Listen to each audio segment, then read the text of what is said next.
Over the years, Blizzard has introduced so many different updates to World of Warcraft. Some of them have stuck around and become reoccurring features that we would see in many different expansions. Others would fall by the wayside and be forgotten about. For some of these updates, we've been glad to see the back of them, whilst others have always seemed as though they are ideal candidates to one day bring back to World of Warcraft. But what were the best updates that Blizzard ever made to World of Warcraft that they just decided not to bring back? Whether it was they just didn't fit into the current expansion, or maybe they hadn't gotten around to bringing them back yet. These have to be the best World of Warcraft features that Blizzard have forgotten about. But first, a quick word from today's sponsor, Warhammer 40,000 Tacticus. Tacticus is a fast-paced turn-based strategy game where players command tons of different champions in tactical skirmishes across the massive Warhammer 40,000 universe. Tacticus features a wide array of content too, such as PvE campaigns, PvP, guild raids, and more, so both new or experienced players will find plenty of challenges. Tacticus has quick battlefield gameplay and a huge roster of over 70 champions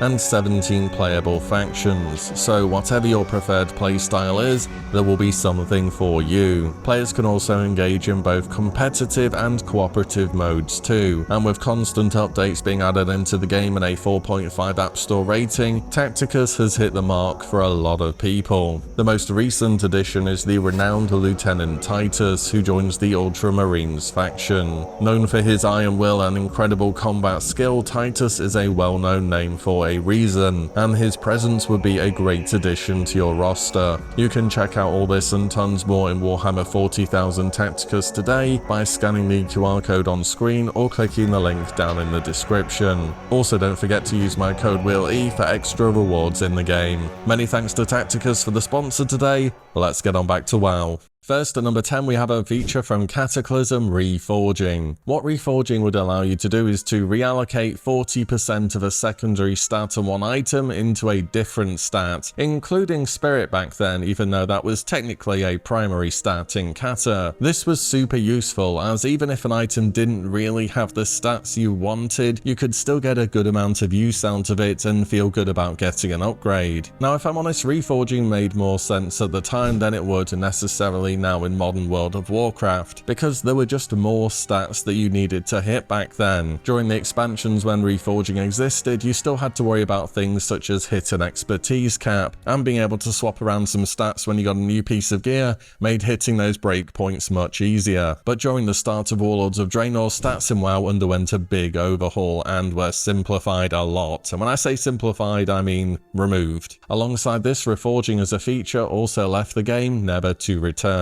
Still, even if it were in the game nowadays, it would be nice to get an extra bit of your most valuable secondary stat from gear, but I can see at the same time why it's not in the game. At number 9, I've got something which I think will be a bit controversial, but hear me out, and that's faction-specific classes. This was only a feature during vanilla, of course, when Alliance had the Paladins and Horde had Shaman. Thematically, it did make sense back then, as the shamanistic dwarves that existed in the world with a wild hammer, and they were their own faction within the Alliance, and on the Horde, Tauren Sunwalkers were not a thing yet. And I must admit, I do like factions having access to different things.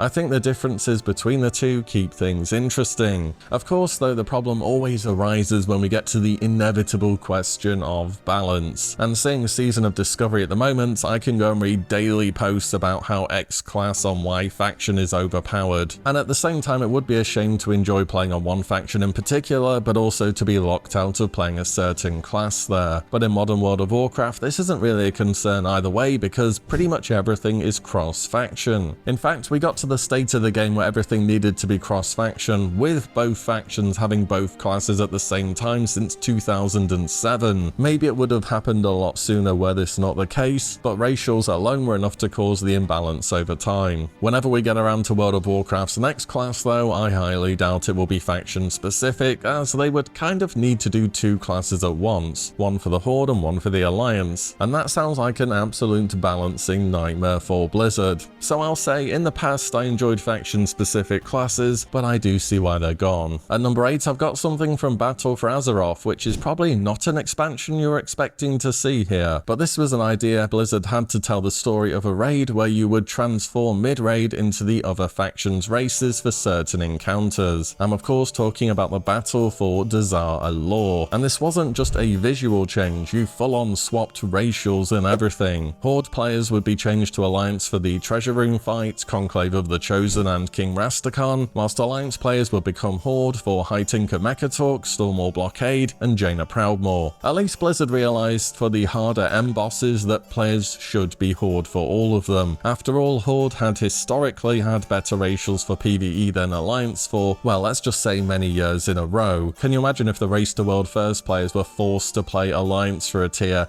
and not to have those extra bonuses that they're used to? I'm sure that would have caused some drama. At the same time, and as somebody who progressed this content on Mythic, you got a taste of playing the other faction and seeing how things were on the other side of the fence with all those different bonuses. Overall, I think Battle for Desire Allure was an interesting idea with the swap both from a mechanical and story point of view. I don't know if this race change mid-raid would make sense in World of Warcraft ever again, but if it ever did, I'd be down to see it return. On 7th, I've got class quests. So these were mainly a key feature of vanilla, where as you gradually gain levels and went back to your class trainer to get your new abilities, sometimes you would see your trainer had that infamous yellow exclamation mark above their head and a brand new quest for you. The game didn't exactly tell you when this was going to happen because it's vanilla. You just had to go figure stuff out for yourself, or, well, back in the day you Thoughtbot. But these quests could range from a whole host of different things. Sometimes you got a powerful new piece of armor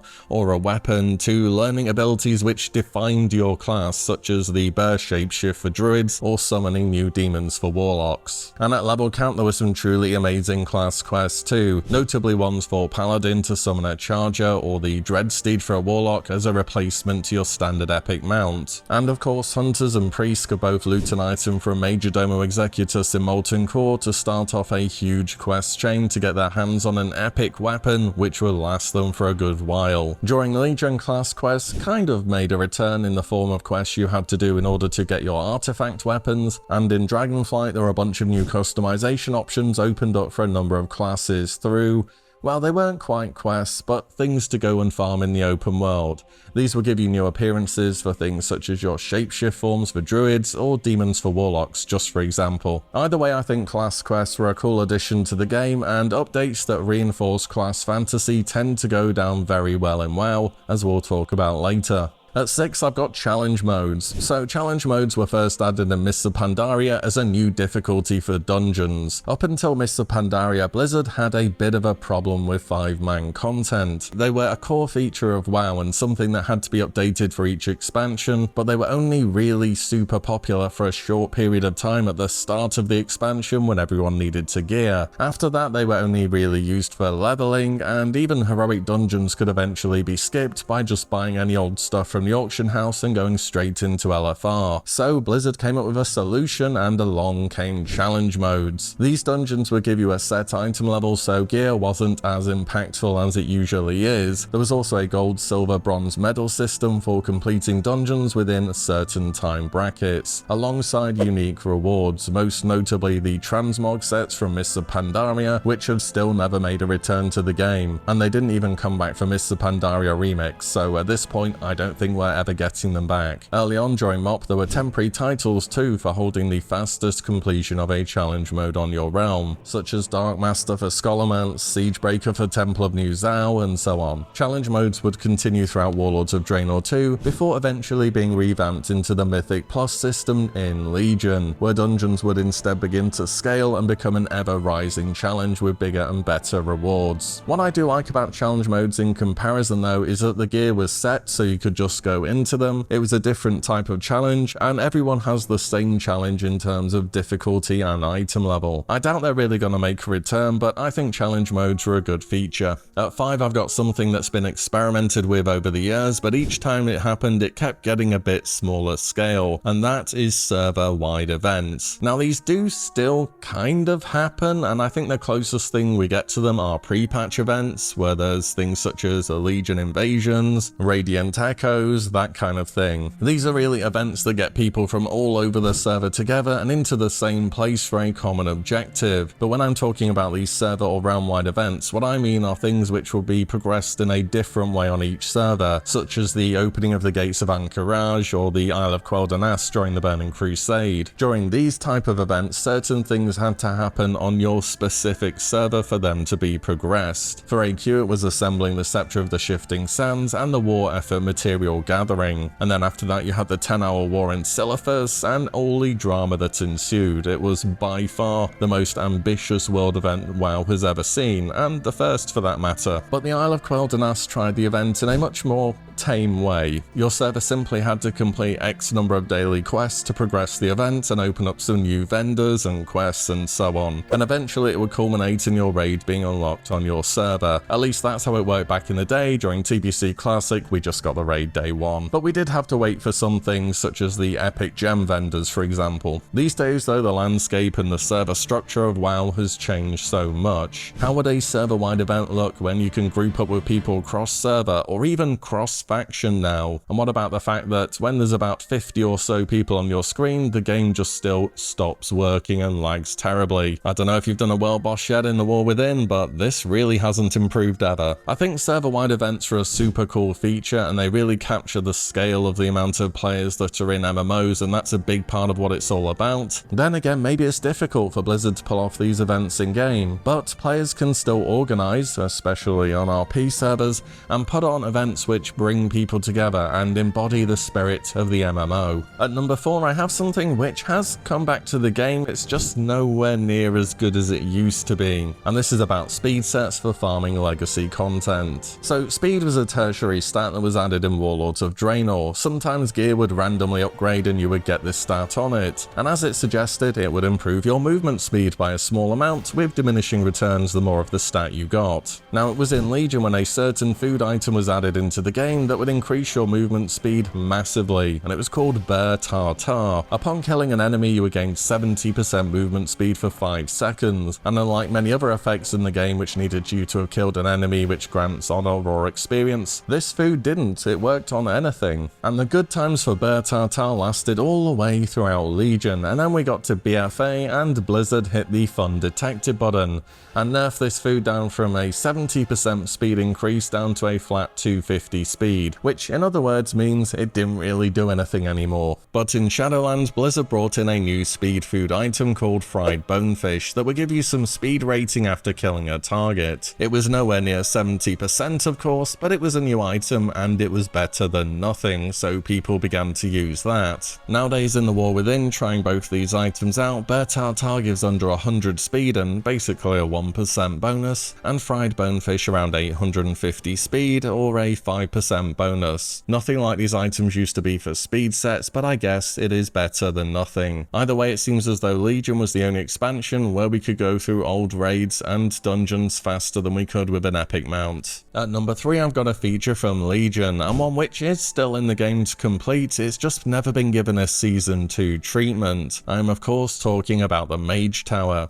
Now, I'm not sure if you tried Mage Tower in the War Within recently, probably best not to. By the way, the scaling seems extremely bad, and the challenges are probably harder than they were day 1 using LFR gear, but it is a feature that's well loved by the community nonetheless. Originally releasing on patch 7.2, Mage Tower was a new solo PvE challenge mode to WoW that would pit players against difficult encounters. On release, Mage Tower was also one of a few different buildings which you could contribute to with a resource. Before the Legion would then destroy it and you had to contribute to it again and have it rebuilt, so the event wasn't available all the time. On top of that, after your first attempt, all future attempts would cost 100 nether shards each, meaning you would have to go out there and farm a currency in order to keep trying on these difficult challenges, though nether shards weren't too hard to get though, especially early on in the patch. Later on in World of Warcraft, the Mage Tower would instead be made a permanent feature which you could just access, and the rewards were, first of all, just having beaten the challenge. These things early on were not easy, and some of the challenges for certain specs felt as though they were extremely tightly tuned. And secondly, you get a brand new appearance for your artifact weapon, so you can show off that you've beat this new challenge. And as much as Mage Tower is a feature that still does exist, and I'm sure Blizzard will get around to tuning it in the War Within,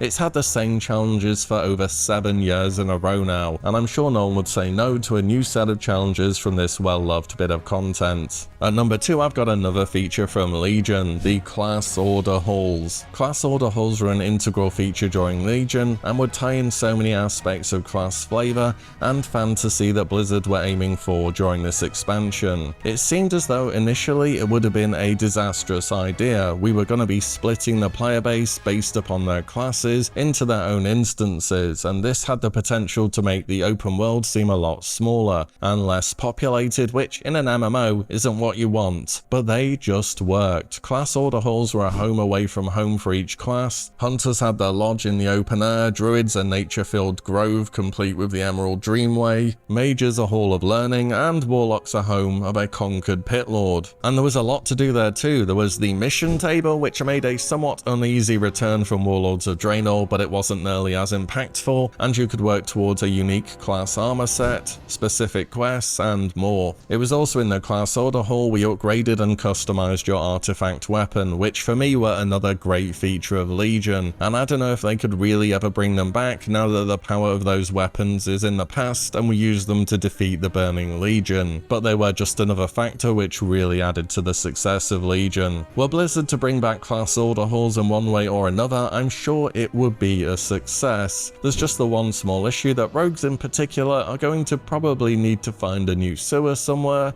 because that one in Dalaran probably isn't looking all too hot after, well, what happens at the start of the War Within. And number 1 on my list, and the feature that I want to see return to the game the most, is the Brawlers Guild. Originally added at the start of Mists of Pandaria, Brawlers Guild was a nice piece of endgame side content, added in to give players something more to do outside of PvP and PvE, which really had been the bulk of endgame for a long time in WoW. The Brawlers Guild was held in the arena in the Valley of Honor, as well as in a new passageway underneath the Deep Run tram. The concept was simple: you versus an ever-growing challenge that would put your skills to the test. It was kind of like the Mage Tower with an audience, and the audience were the players. You'd also have to queue up and wait your turn. It was World of Warcraft PvE as a spectator sport inside the game. Each battle would last for 2 minutes before you were blown up and thrown out of the arena, and some of the tougher ones were real DPS and mechanic checks, even for better geared players at the time. And people watching on could cheer for you, they could buy stuff from vendors to throw at you,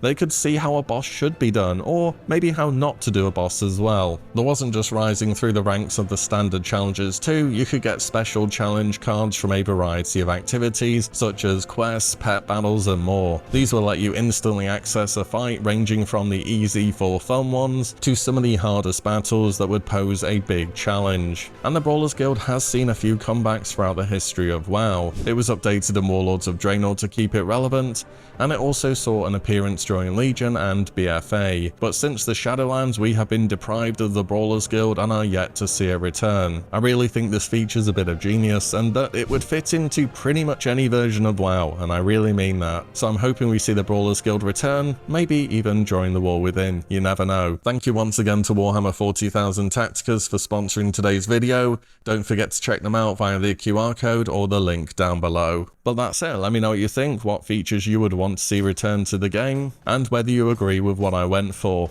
And, as always, thank you all so much for watching and listening in, and I'll see you on the next one very soon.